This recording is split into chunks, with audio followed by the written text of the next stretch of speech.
Habituellement, nous pensons que ce qui nous arrive, de notre fait, ou encore de notre faute, ou encore la conséquence de notre passé personnel.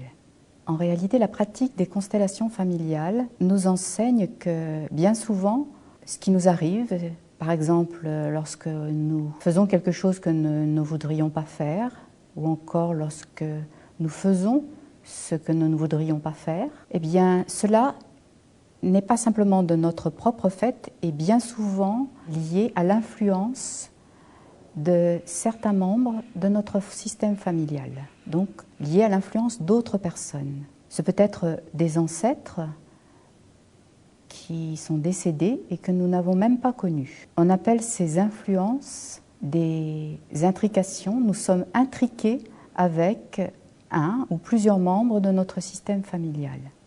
Ces influences agissent au travers de ce que ces personnes ont vécu, au travers de ce qu'elles ont fait ou négligé de faire, ou au travers de ce qu'on leur a fait. Ces influences sont difficilement visibles de façon directe dans les familles.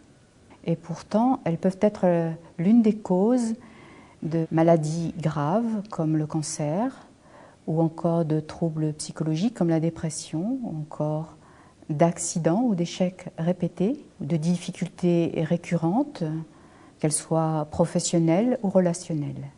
L'une des méthodes pour mettre en évidence ces influences est la pratique des constellations familiales et systémiques, qui permettent de rendre visibles ces forces invisibles. Ces mouvements invisibles agissent dans notre vie, même si on ne le voit pas. Ce sont comme des fils invisibles qui tissent notre vie. On ne les voit pas, mais on en voit les conséquences et leurs effets.